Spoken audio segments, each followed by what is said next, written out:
وبركاته. الحمد لله رب العالمين، والصلاة والسلام على سيد الأنبياء والمرسلين محمد وآله وأصحابه أجمعين، أما بعد. فأعوذ بالله من الشيطان الرجيم. بسم الله الرحمن الرحيم. إن أول بيت وضع للناس للذي ببكة مباركا وهدى للعالمين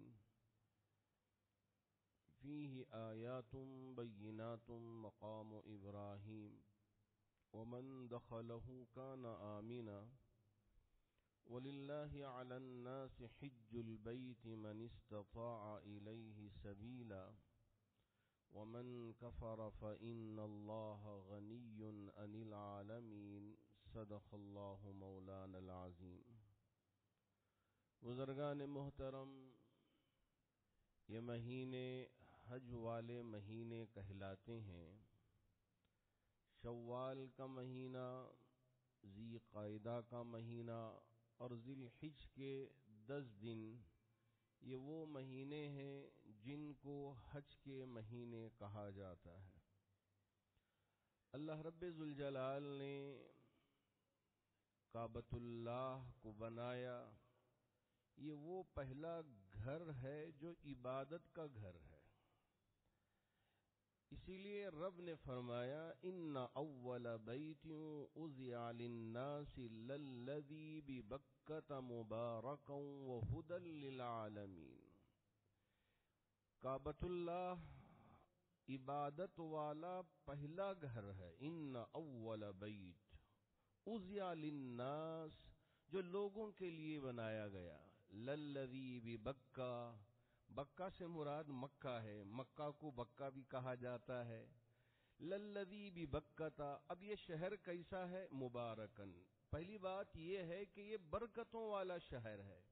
اسی لیے میرے نبی نے جب ہجرت کا آپ کو حکم دیا تو یہ فرمایا تھا میں مکے سے بڑی محبت کرتا ہوں، اس لیے کہ یہ برکتوں والا شہر ہے. میں دل سے نہیں چاہتا کہ یہاں سے چھوڑ کے کہیں اور ہجرت کروں، اس لیے کہ رب کا گھر ہے، میں چھوڑ کر جانا نہیں چاہتا. اگر یہ لوگ مجھے نہ نکالتے تو میں یہیں قیام کرتا. مکے سے خطاب کر کے میرے نبی نے فرمایا تھا اے شہر مکہ، میں تجھے بہت پیار کرتا ہوں، تجھ سے بڑی محبت کرتا ہوں. اگر یہاں والے مجھے نہ نکالتے تو کبھی میں تجھے چھوڑ کے نہیں جاتا تھا، میرے نبی نے فرمایا. اس لیے کہ یہ شہر مبارکن، برکتوں والا، ہدی للعالمین، اور عالمین کے لیے ہدایتوں والا اللہ رب ذوالجلال نے یہاں گھر بنایا ہے. اسی لیے حضرات علماء نے لکھا ہے، فقہاء نے، محدثین نے لکھا ہے کہ ہم کعبۃ اللہ میں بیٹھ کے، ایک تو یہ ایک ہے کہ طواف کر رہے ہیں، اللہ طواف کرنے پہ ثواب دیتے ہیں. اگر طواف بھی نہیں کر رہے ہیں، نماز بھی ادا نہیں کر رہے ہیں، قرآن کی تلاوت بھی نہیں کر رہے ہیں، درود بھی نہیں پڑھ رہے ہیں، ذکر بھی نہیں کر رہے ہیں، میرے نبی نے کیا فرمایا کہ اگر بندے مومن حسرت کی نگاہ سے رب کے بنائے ہوئے اس کعبے کو اگر دیکھتا ہے، میرا رب اس پر بھی اجر عطا کرتا ہے. یوں کہے یہ رب کا گھر ہے، یہاں برکتیں اترتی ہیں، یہاں رحمتیں اترتی ہیں، یہاں سکون ملتا ہے. اگر بس دیکھتا رہا، اسے گھورتا رہا اور حسرت اپنے اندر پیدا کرتا رہا، میرے نبی نے فرمایا اس ادا پر بھی میرا رب دیکھنے والے کو اجر عطا کر دیتا ہے. فیہ آیات بینات، اس میں نشانیاں ہیں، واضح، بالکل واضح نشانیاں ہیں. میرے نبی نے اسی لیے فرمایا کہ ملتزم چپکنے کی جگہ کعبۃ اللہ کے دروازے کے نیچے کا حصہ، میرے نبی نے کر کے بتایا کہ اپنے سینے مبارک کو کعبۃ اللہ کے اس حصے سے چمٹا کر دعا کر کے فرمایا کہ وہ مقدس جگہ ہے جہاں میرا رب بندے مومن کی دعا کرنے پہ قبول فرما لیتا. فیہ آیات بینات، اس میں واضح نشانیاں. حتیم کا وہ حصہ کعبے میں شامل، بندے مومن کی نیت ہے کہ میں اللہ کے گھر میں جاؤں، 2 رکعت نماز ادا کروں. اس لیے کہ اب کعبے کا دروازہ کھولے اور وہاں جائے، وہاں نماز ادا کریں، بڑا مشکل ہے. ہم سب کے لیے اللہ نے آسان کر دیا کہ جاؤ حتیم میں، یہ کعبے کی جگہ ہے، یہاں 2 رکعت نماز ادا کر لو. آپ کے لیے کعبے میں پڑھنے سے جو اجر ملے گا وہی اجر یہاں پڑھنے پہ مل جائے گا.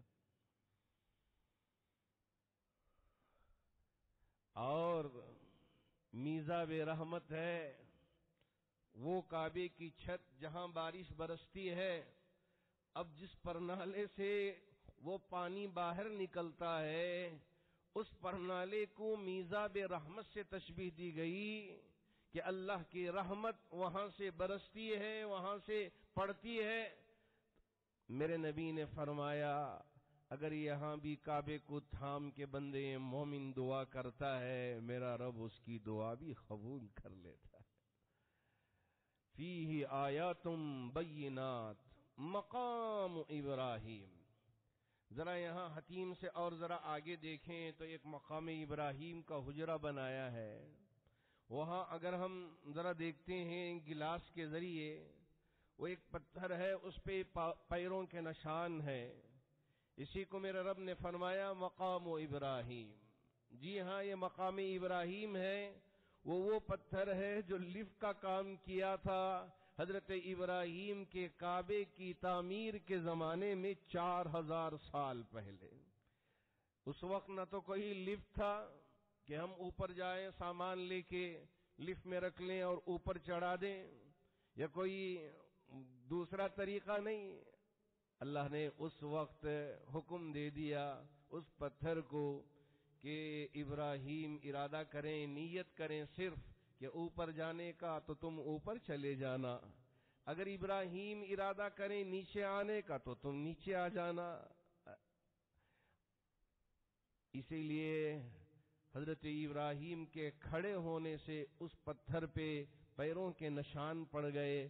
تو میرے رب نے فرمایا مقام ابراہیم. یہ بھی برکت کی جگہ ہے. اسی لیے حضرات علماء نے، فقہاء نے لکھا ہے کہ 2 رکعت طواف سے فارغ ہونے کے بعد مقام ابراہیم کے سامنے ادا کر لیتا ہے. اگر وہاں جگہ نہ ملے مطاف میں جہاں بھی نماز پڑھ لے تو ہو جائے گی، لیکن بہتر جگہ مقام ابراہیم اور اس کے پیچھے کی جگہ ہے. اب اس کے بعد رب نے فرمایا وَمَن دَخَلَهُ كَانَ آمِنًا. جو کوئی بھی مکے کے اس شہر میں داخل ہو گیا اس نے امن پا لیا. وَمَن دَخَلَهُ كَانَ آمِنًا. اسی لیے میرے نبی نے فرمایا جو کوئی بھی جس جگہ سے، جہاں سے حج کے ارادے سے اپنا گھر چھوڑ دیا، اب یہ میرے رب کا مہمان بن گیا. میزبان اللہ ہے اور مہمان حاجی ہے. اسی لیے کہا گیا کہ یہ اللہ کا مہمان بن کے جا رہا ہے.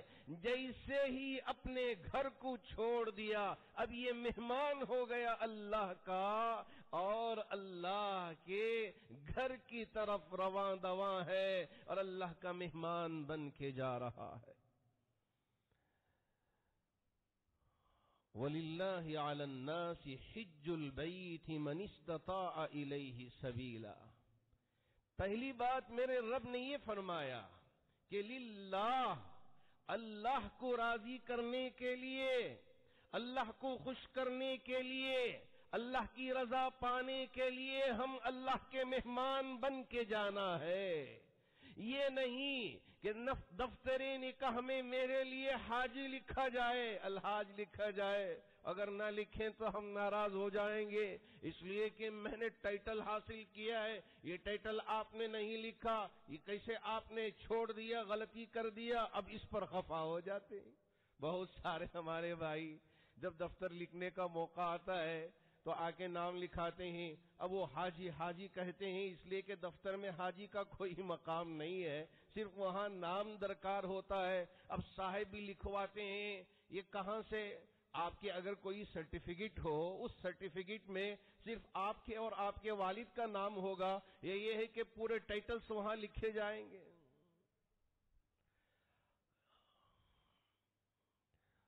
ہم حج کے لیے جا رہے ہیں، اللہ کے مہمان بن کے جا رہے ہیں، مقصد یہ ہو کہ میرا رب مجھ سے راضی ہو جائے، وَلِلَّهِ، اللہ کے لیے، اللہ کی رضا پانے کے لیے، اللہ کی خوشنودی حاصل کرنے کے لیے ہم حج کے لیے جا رہے ہیں، ارکان ادا کرنے کے لیے جا رہے ہیں۔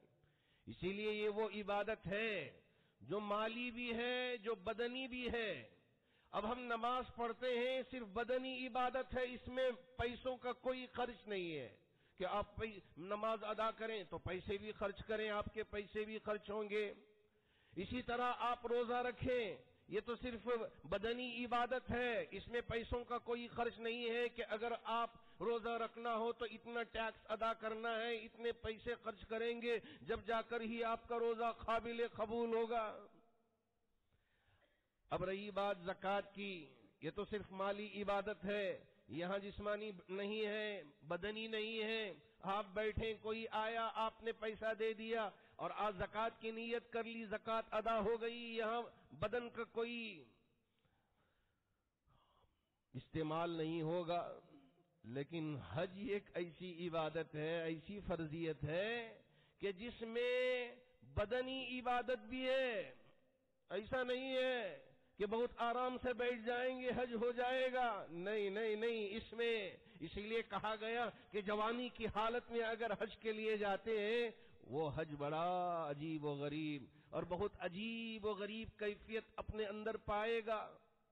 لیکن آج کل چونکہ ایک ماحول سا بن گیا ہے کہ پہلے بیٹیوں کی شادی، بچوں کی شادی اور گھر بنا دیں، پھر وہ ساری ذمہ داری ادا کریں، اس کے بعد حج کے لیے تشریف لے جائیں۔ کب؟ جبکہ ہم بوڑھے ہو گئے ہوں، چلنا بھی بڑا مشکل ہو رہا ہو، اور اس کے بعد کوئی ہمارے لیے سفر میں ساتھی بن جائے تاکہ وہ ہمارے بوجھ کو برداشت کر سکے۔ ایسا نہیں ہے، بلکہ اگر ہمارے جسم میں طاقت ہے، میں آپ کو یہ بتاتا چلوں، اگر بیمار ہو گیا حج فرضی نہیں، اور اگر راستے میں رکاوٹ آ گئی جیسے کرونا آ گیا، اب اس کے اوپر حج فرض تھا، اللہ نے مال عطا کیا ہے، صاحب نصاب ہے، خوب مال ہے، کتنا مال ہے، سفر میں جانے کے لیے جتنی ضرورت ہے اتنا مال اس کے پاس ہے، اسی طرح صحت بھی ہے اور آرام سے سفر حج پہ روانہ ہو سکتا ہے، لیکن راستہ پرامن نہیں ہے، جانے کی اجازت نہیں ہے، تو فقہا نے لکھا ہے ایسے شخص پر، مثال کے طور پر یہ انسان اس سال انتقال کر گیا حج کیے بغیر، تو کیا اس کی حج کی فرضیت باقی رہ گئی؟ فقہا نے لکھا ہے اس پر حج فرضی نہیں ہوا، حج فرضی نہیں ہوا۔ اب یہ ہے کہ عورت، اس کے پاس مال بھی ہے، اس کے پاس زاد راہ بھی ہے، یعنی جانے کے لیے پیسہ یہ بھی ہے، اور ساتھ ساتھ صحت بھی ہے، تندرستی بھی ہے، لیکن محرم نہیں ہے، اس کے ساتھ اس کا محرم جیسے شوہر ہے، باپ ہے، بیٹا ہے، چچا ہے، ماموں ہے، یا چچازاد، یعنی چچازاد بھائی تو نہیں ہوں گے، پھوپا ہے، یہ اس طرح کے جو بھی رشتے ہیں جو محرم کہلاتے ہیں، وہ رشتہ اگر ہو تو اس کے ساتھ سفر حج پہ جا سکتی ہے۔ تو یہاں عورت کے لیے حج کے فرض ہونے کے لیے شرط لگائی گئی محرم کا بھی ہونا، اگر محرم نہیں ہے اس پر حج فرض ہی نہیں ہے۔ اب اگر وہ جاتی ہے، کہ بغیر محرم کے جا رہی ہے، اس لیے کہ اب حکومت نے اجازت دے دی.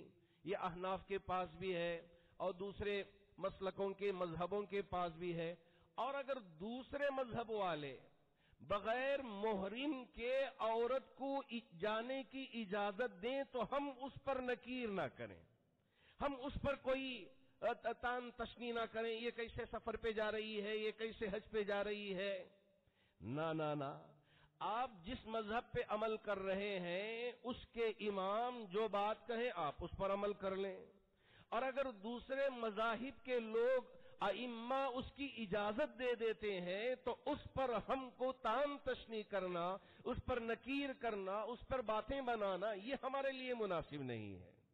اسی لیے بعض لوگوں نے کہا کہ یہ کیوں اتنا اختلاف ہے ائمہ کے درمیان میں، اگر سب ایک ہی بات میں متفق ہو جاتے تو کتنا اچھا ہوتا. یہ ائمہ بعض یہ کہتے ہیں، بعض ائمہ وہ کہتے ہیں، یہ ائمہ میں اختلاف کیوں ہوا؟ نبی ایک ہے تو ساری عبادتیں ایک طرح کی ہونی چاہیے. یاد رکھیں ائمہ کے درمیان میں اختلاف ہونا ہمارے لیے رحمت ہے، ہمارے لیے آسانیاں ہیں. اس لیے ہم کبھی کسی امام کے طرز پر اور ان کی بتائی ہوئی باتوں پر انگلی اٹھانا یہ ہمارے لیے مناسب نہیں ہے.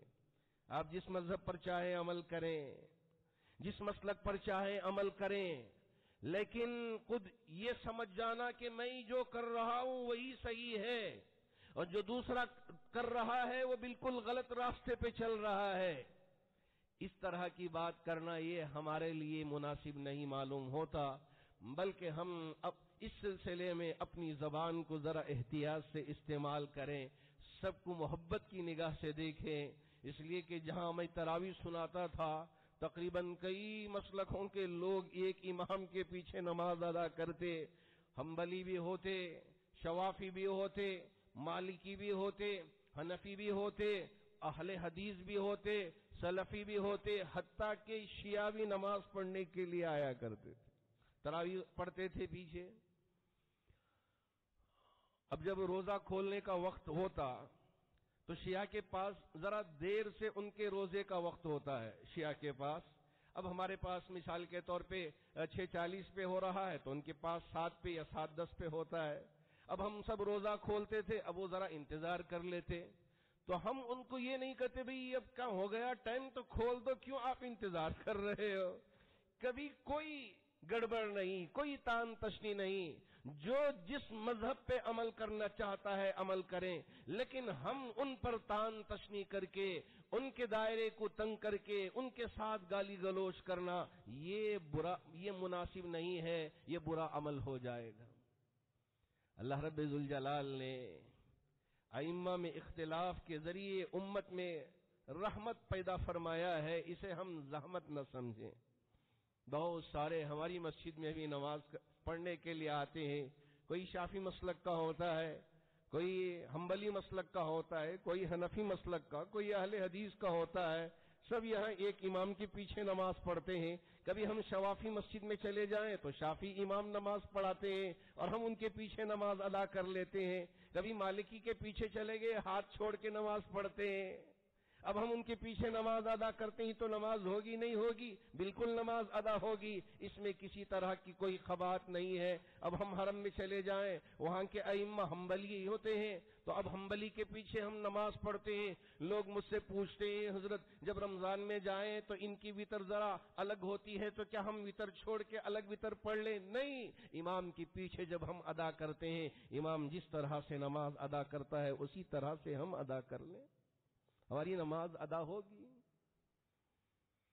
آج اس اختلاف کو ہم نے دشمنی کا شکل دے دیا، اس وجہ سے ہم ایک دوسرے سے نفرت کرنے لگ جاتے ہیں، ایک دوسرے سے دوری اختیار کر لیتے ہیں، جبکہ یہ ساری چیزیں الگ الگ ہو کر بھی ایک ہونا یہی اسلام کی سب سے بہترین مثال ہے.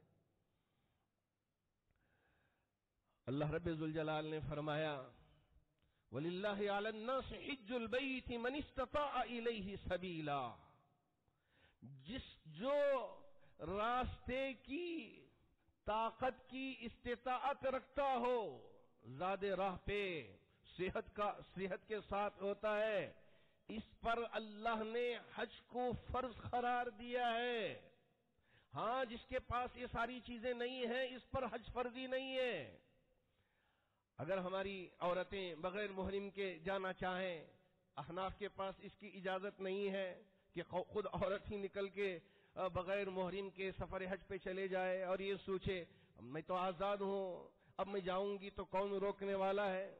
کوئی روکے گا نہیں، لیکن یہ کرنا مناسب نہیں ہے۔ اس وجہ سے بہتر یہ ہے کہ محرم کو ساتھ لے جائے۔ اب کسی نے پوچھا مجھ سے کہ عدت میں ہے، اب عدت کی حالت میں اس نے حج کے سفر پہ جانے کا ارادہ کیا تھا پہلے ہی، لیکن شوہر کا انتقال ہو گیا، اب عدت میں ہے تو کیا کرے؟ حج کے لیے نکل جائے؟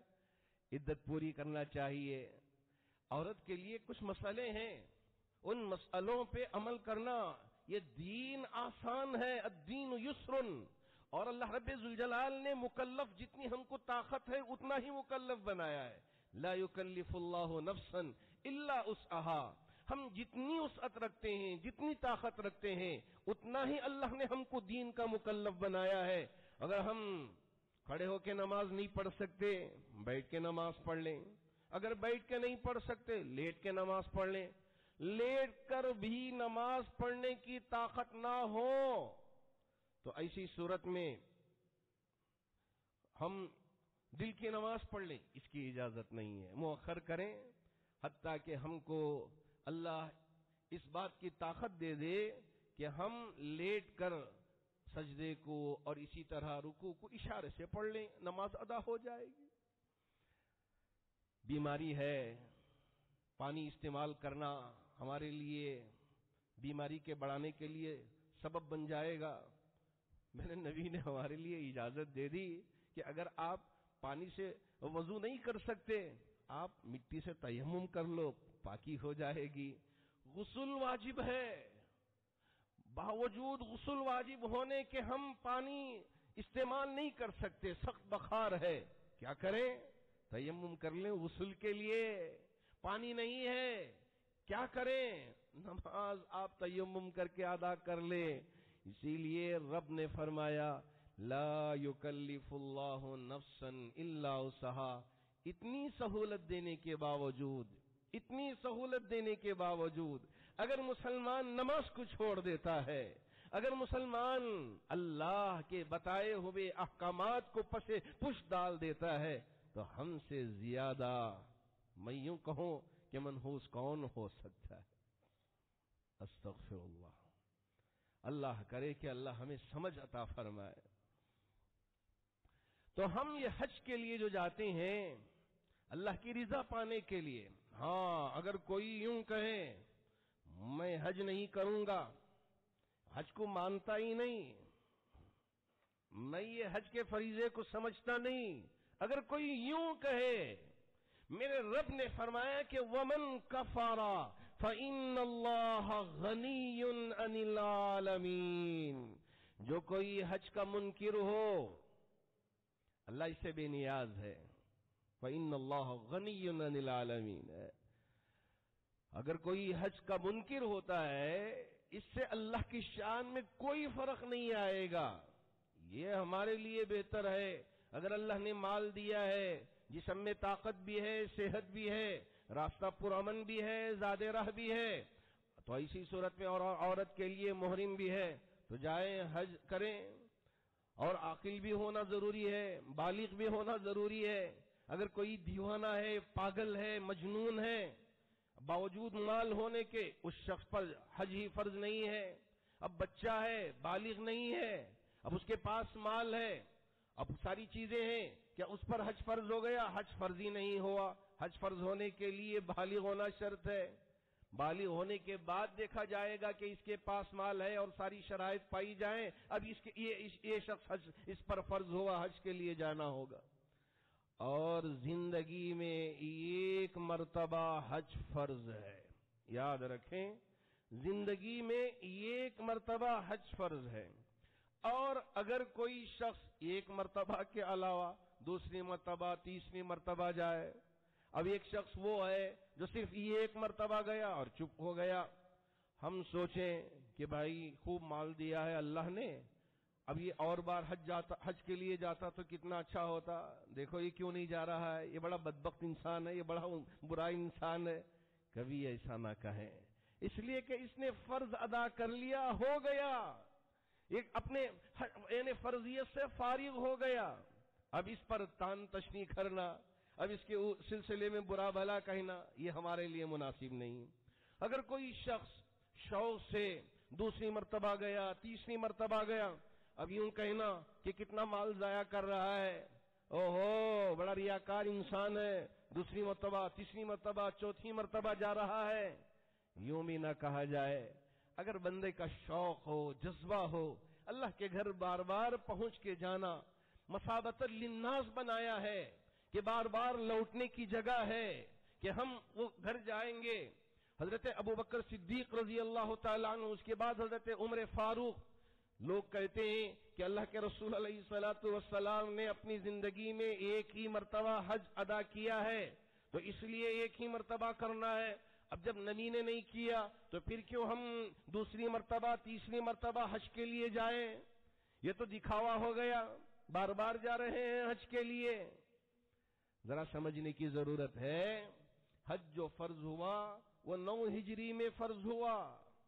اس سال میرے نبی نے حضرت ابوبکر کو امیر الحج اور ان کے ساتھ اپنے داماد حضرت علی کو ساتھ کر دیا، کہا کہ جاؤ اس سال تم جا کے حج کے اس فریضے کو ادا کر کے آ جائے.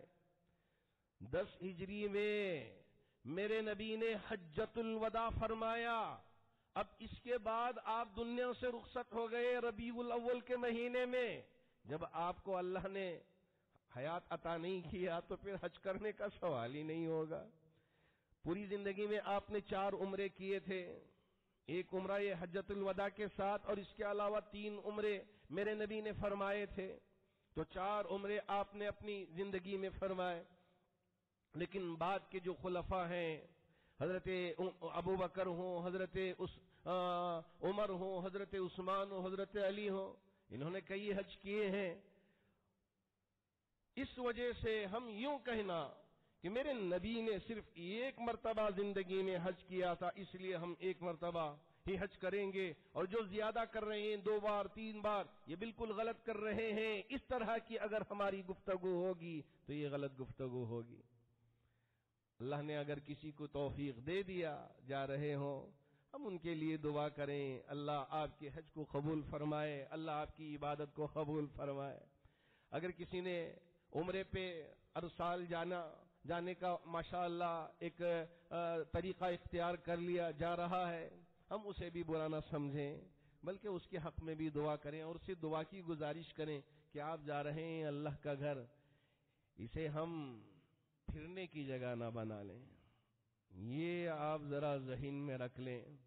ہم چھٹیاں منانے کے لیے ادھر ادھر جاتے تھے، اب یہاں وہاں جانے کے بجائے چھٹیاں منانے کے لیے حرم ہی چلے جاتے ہیں. بعض لوگ اس طرح سے بھی کہہ لیتے ہیں، ارے بھئی عبادت کی جگہ ہے، اللہ کا گھر ہے، اور نبی کے روزے پہ ہم حاضری دینے کے لیے جاتے ہیں، تو اگر ہم وہاں چھٹیاں منانے کے لیے جائیں، سیر تفریح کے لیے جائیں، یہ مناسب نہیں ہے. یہاں ہم جائیں تو عبادت کی نیت سے سفر کر کے نکلیں کہ میرے رب کا گھر ہے، یہاں نماز پڑھیں گے تو 1 نماز پر 1,00,000 نماز پڑھنے کا ثواب ملتا ہے، اور میرے نبی کی مسجد نبوی میں ہم نماز ادا کرتے ہیں تو 50,000 نماز پڑھنے کا ثواب میرا رب عطا کرتا ہے. اس لیے اب یہاں ہم جا کے دعا کرتے ہیں، تڑپتے ہیں، بلکتے ہیں، سسکتے ہیں، اور اپنے لیے اور پوری انسانیت کے لیے، اپنے ملک کے لیے دعا کرتے ہیں. میرا رب دعا قبول کرتا ہے. نیت لے کے جائیں کہ اللہ نے اگر ہم کو توفیق دے دیا تو ہم خوب جم کے عبادت کریں گے، سیر و تفریح کے ارادے سے نہیں، اس لیے کہ ہم جس ارادے سے جائیں گے میرے رب کا فیصلہ بھی اسی طرح کا ہوگا، میرے رب کے طرف سے بھی انعامات اسی طرح کے ملیں گے. اگر ہماری نیت یہ ہو کہ میرے رب کا گھر ہے، یہاں برکتیں پانے کے لیے، یہاں رحمتیں پانے کے لیے اپنے ایمان کے اندر اور طاقت پیدا کرنے کے لیے اور میرے ایمان کو مضبوط کرنے کے لیے میں وہاں جا رہا ہوں اور میرے رب کا مہمان بن کے جا رہا ہوں. یہ اگر نیت ہے بہت مبارکباد کے قابل ہے.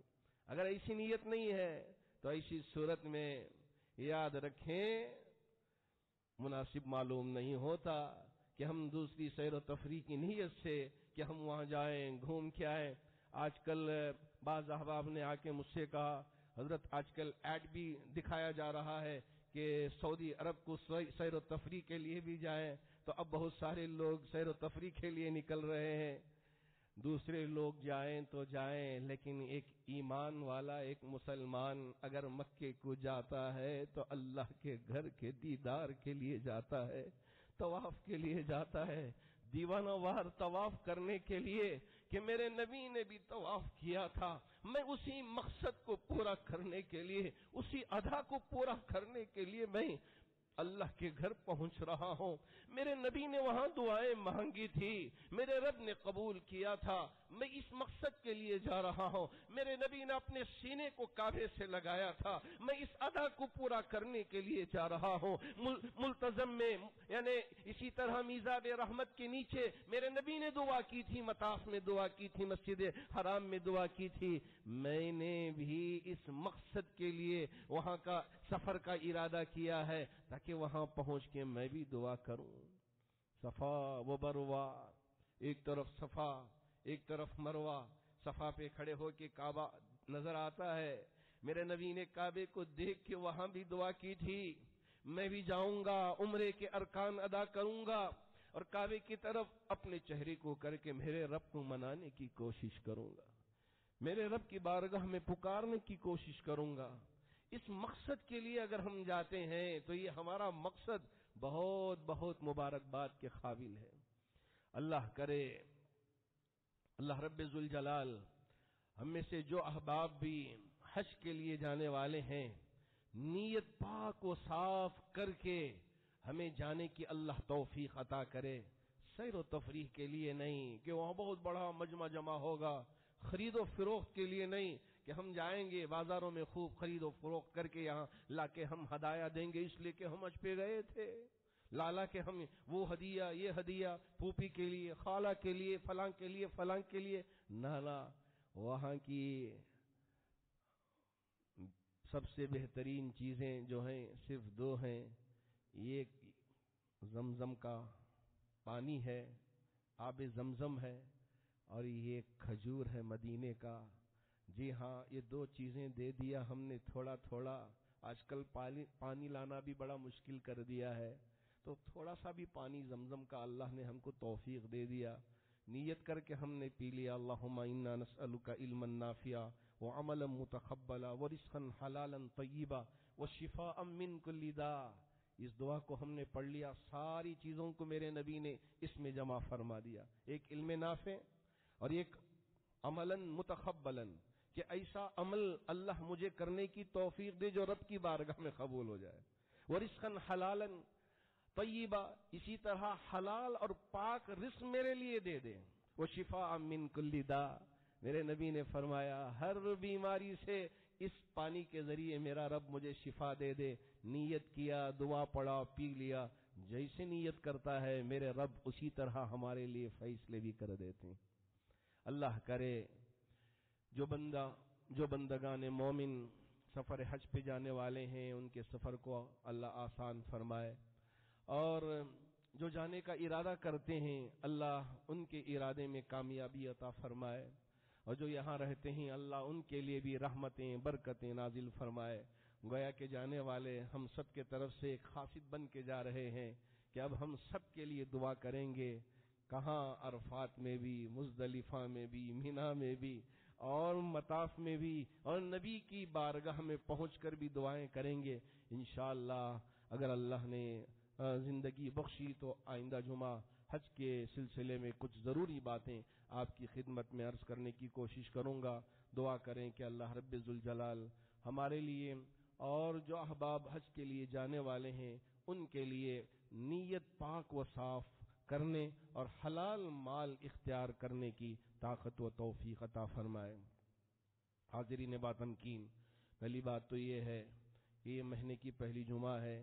جامع مسجد ٹرسٹ ماشاءاللہ یہاں ایک انتظام کیا ہے کہ ہر مہینے کی پہلی جمعہ ہمارے غریب جو بھائی بہن ہیں ان کی شادیوں کا نظام مصلیان جامع مسجد، اللہ نے جن کو توفیق دی یا ان کے گھروں میں شادیاں ہیں، اپنے بچوں کی جہاں شادیاں کر رہے ہیں وہیں ہمارے غریب بھائی بہنوں کی شادیوں کا بھی ہم انتظام کر لیتے ہیں، تاکہ جہاں یہ غریب جوڑا اچھی زندگی، خوشحال زندگی گزر بسر کرے، اللہ ان کی دعاؤں کی برکت سے میری بیٹی کا گھر بھی اچھا بنا دے، میرے بیٹے کا گھر بھی اچھا بنا دے، خوشگوار زندگی والا گھر بنا دے۔ اس نیت سے بہت سارے احباب میرے پاس لا کے بیت المال میں رقم جمع کرتے ہیں، یا جامع مسجد کے آفس میں ہمارے مینیجر صاحب کے پاس یا سیکریٹری صاحب کے پاس لا کے جمع کرتے ہیں۔ ہر مہینے کی پہلی جمعہ ماشاءاللہ ہم یہاں نکاحوں کا سلسلہ جو شروع کیا ہے وہ چل رہا ہے۔ اب یہاں یہ انشاءاللہ 3 شادیاں ہوں گی۔ دعا کریں کہ اللہ رب ذوالجلال ہماری ان کوششوں کو کامیاب فرمائے اور زنا سے ایک ایک مسلمان کی حفاظت فرمائے، ایک ایک بیٹی کی حفاظت فرمائے، اور نکاح کو جو آسان کیا تھا میرے نبی نے اسی طرح ہم نکاح کو آسان کر کے لوگوں کے لیے بھی آسانیاں پیدا کریں، اور قوم کے لیے، امت کے لیے بھی ایک مثال ہم قائم کریں۔ اللہ اس کی توفیق عطا فرمائے۔ اللہ کا شکر ہے کہ ماشاءاللہ جامع مسجد کی ضرورتوں میں آپ برابر تعاون کرتے ہیں۔ ہماری گزارش پر بند مٹھیاں چادروں میں ڈال کے جاتے ہیں۔ یہاں کسی کا نام نہیں ہوتا کہ فلاں صاحب فلاں صاحب، یہاں تو نام کے بغیر اللہ جانتا ہے۔ کرامن کاتبین ہمارے اس عمل کو لکھ رہے ہیں کہ ہم اللہ کی رضا پانے کے لیے بن مٹھی ڈال دیا چلے گئے، لیکن اللہ ضرور اجر عطا کرنے والا ہے۔ یہ سارے ادارے یہ ہماری قوم کو آگے لانے کے لیے یہ سبب بننے والے ادارے ہیں۔ اس کا ساتھ دینا اور اسے آگے لے کے جانا یہ ہماری ذمہ داری ہے۔ ماشاءاللہ مصلیان جامع مسجد بغیر کسی جھجک کے یہاں ڈال کے جاتے ہیں۔ اللہ ہمارے ان تمام بھائیوں کے دینے کو قبول فرما کر، خرچ کرنے کو قبول فرما کر، جتنے بیمار ہیں انہیں شفا عطا فرمائے، جو پریشان حال ہیں ان کی پریشانیوں کو دور فرمائے، جو قرض میں مبتلا ہے ان کے قرض کی ادائیگی کی شکلیں و صورتیں پیدا فرمائے، جو مرحومین دنیا سے رخصت ہو چکے ہیں تمام مرحومین کی بھرپور مغفرت فرمائے۔ آمین وآخر دعوانا ان الحمدللہ رب العالمین۔ السلام علیکم ورحمۃ اللہ وبرکاتہ۔ الحمدللہ رب العالمین والصلاة والسلام على سید الانبیاء والمرسلین محمد وآلہ واصحابہ اجمعین، اما بعد، فاعوذ باللہ من الشیطان الرجیم، بسم اللہ الرحمن الرحیم۔ ان اول بیت وضع للناس للذی ببکۃ مبارکا وہدی للعالمین، فیہ آیات بینات مقام ابراہیم، ومن دخلہ کان آمنا، وللہ علی الناس حج البیت من استطاع الیہ سبیلا، ومن کفر فإن اللہ غنی عن العالمین، صدق اللہ مولانا العظیم۔ بزرگان محترم، یہ مہینے حج والے مہینے کہلاتے ہیں۔ شوال کا مہینہ، ذی قعدہ کا مہینہ اور ذی الحج کے 10 دن، یہ وہ مہینے ہیں جن کو حج کے مہینے کہا جاتا ہے۔ اللہ رب ذوالجلال نے کعبۃ اللہ کو بنایا، یہ وہ پہلا گھر ہے جو عبادت کا گھر ہے۔ اسی لیے رب نے فرمایا ان اول بیت وضع للناس للذی ببکۃ مبارکا وہدی للعالمین۔ کعبۃ اللہ عبادت والا پہلا گھر ہے۔ ان اول بیت وضع للناس، جو لوگوں کے لیے بنایا گیا، للذی ببکہ، بکہ سے مراد مکہ ہے، مکہ کو بکہ بھی کہا جاتا ہے۔ للذی ببکہ، اب یہ شہر کیسا ہے؟ مبارکن، پہلی بات یہ ہے کہ یہ برکتوں والا شہر ہے۔